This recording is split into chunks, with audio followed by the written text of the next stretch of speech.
तो एक मेरे साथ अज़म करो। मैंने अभी बैत करना शुरू नहीं किया, लेकिन जब मैं बैत करूंगा ना, तो जो भी मेरे हाथ पे बैत होगा मैं उसको ये बोलूंगा कि मुझसे वादा करो कि अपनी नस्लों को रूहानी अमलियात से बचाओगे, नस्लों को, वरना मैं बैत ही नहीं करूंगा। चाहे जिन आए ना आए, भूत आए चुड़ैल आए, आमिल के पास नहीं जाना। कोई तावीज नहीं, कोई रूहानी, सब ड्रामेबाजी है। तावीज के जवाज का मैं कायल हूं, लेकिन छोड़ दो, जवाज अदम जवाज की जो जायज तावीज है उसके जवाज का मैं कायल हूं, लेकिन इस बहस में नहीं पढ़ो। पूरी पूरी जिंदगियां बर्बाद हो जाती। फलाने ने कर दिया, फलाने ने कुछ कर दिया, डिमकाने ने कुछ कर दिया, फलाने जिठानी ने सास पे कर दिया, सास ने बहू पे कर दिया, बहू ने सोकन ने एक सोकन पे कर दिया।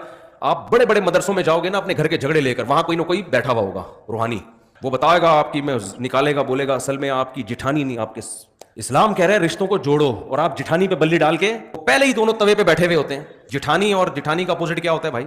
जो भी होती है खातून, उसकी जो जिठानी और वो खुद, वो दोनों ऐसे होते हैं हर वक्त जैसे गर्म तवे पे पहले लड़ने के लिए तैयार है। जब आपने कह दिया कि इसने कुछ किया है, तो बस अब क़यामत तक ना खत्म होने वाला सिलसिला